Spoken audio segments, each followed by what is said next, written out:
Existem 3 fases da resposta sexual humana: o desejo, a excitação e o orgasmo.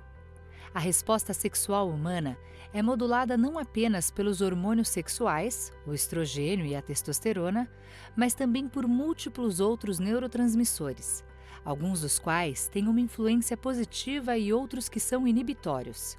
Cada estágio da resposta sexual é modulado por neurotransmissores e circuitos cerebrais diferentes, embora sobrepostos. Os problemas com a função sexual podem estar relacionados a qualquer estágio da resposta sexual humana.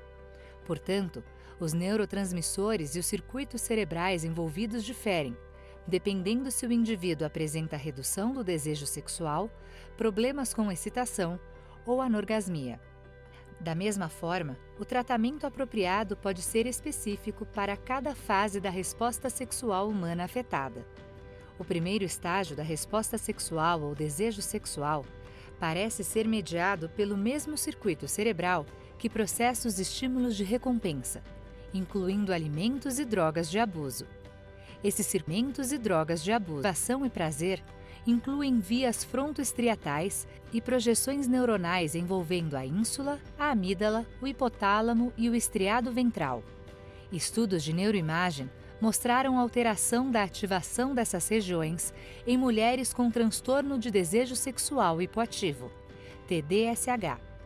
Vários neurotransmissores exercem uma influência positiva sobre o desejo sexual, como a dopamina, noradrenalina, melanocortina, testosterona, estrogênio e ocitocina.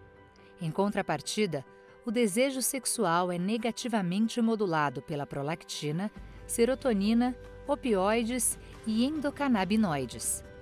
A redução do interesse do desejo sexual está hipoteticamente ligada a deficiências de dopamina, noradrenalina e talvez outros reguladores positivos, bem como também ao excesso de serotonina e outros reguladores negativos.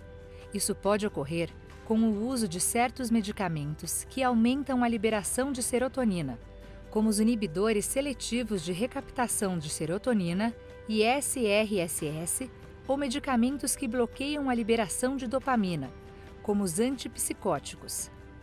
A redução do interesse do desejo também pode ocorrer secundariamente a uma doença clínica ou psiquiátrica, ou pode ser uma doença primária, como o transtorno de desejo sexual hipoativo, TDSH. No TDSH, os circuitos pré-frontais glutamatérgicos podem estar excessivamente ativos.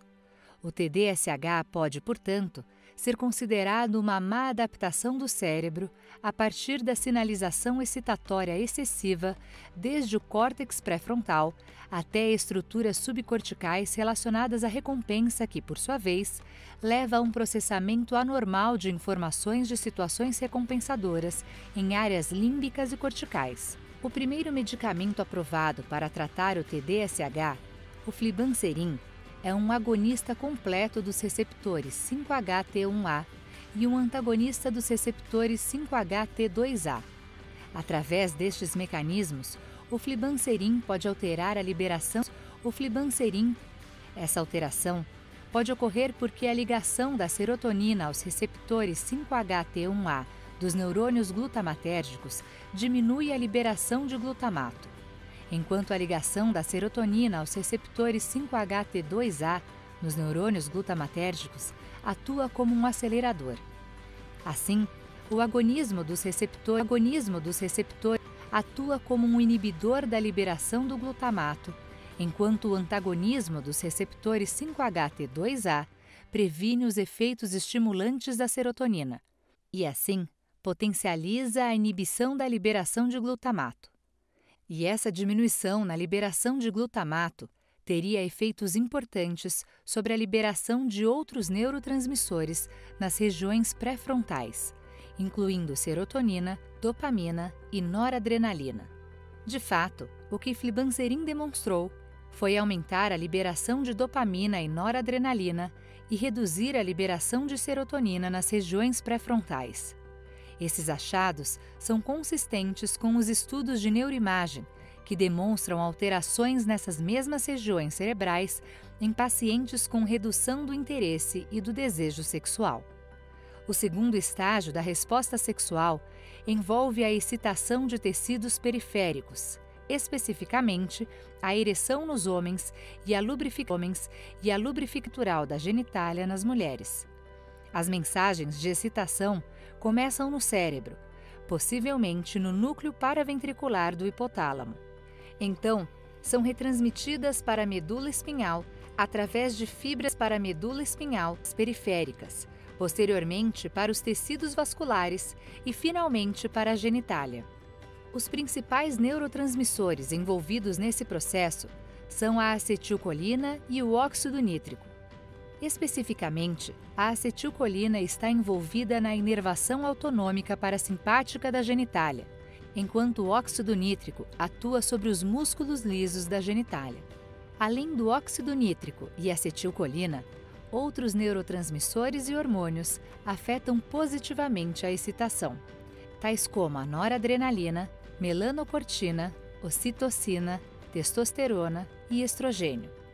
Tal como acontece com o desejo, os opiáceos e endocannabinoides têm uma influência negativa sobre a excitação. O óxido nítrico, em particular, é importante para a ereção nos homens. O óxido nítrico é sintetizado sob demanda e, uma vez formado, ativa então outra enzima, a guanilatociclase, pela ligação do ferro do grupo prostético M da enzima.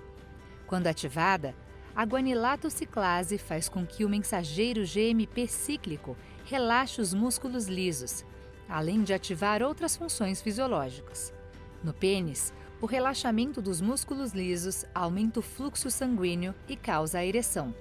A ação do GMP cíclico é degradada pela enzima fosforodiesterase 5, PDE5.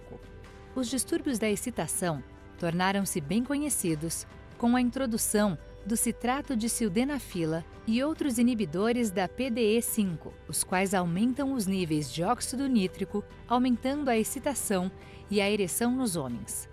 Em contraste, alguns medicamentos podem ter uma influência negativa sobre a excitação, como, por exemplo, os fármacos com propriedades anticolinérgicas, a paroxetina e os inibidores seletivos de recaptação da serotonina, que inibem a síntese de óxido nítrico. O terceiro estágio da resposta sexual é o orgasmo, que é acompanhado pela ejaculação no homem. As fibras noradrenérgicas espinhais descendentes e a inervação noradrenérgica simpática da genitália facilitam a ejaculação e o orgasmo. A ocitocina também pode exercer uma influência positiva na facilitação do orgasmo, porém fraca. Em contraste, as fibras espinhais serotonérgicas descendentes exercem uma influência inibitória sobre o orgasmo. Disfunção orgásmica e retardo ejaculatório são efeitos adversos bem conhecidos desde a introdução dos ISRSS, que aumentam a serotonina e comumente inibem ou retardam o orgasmo e a ejaculação.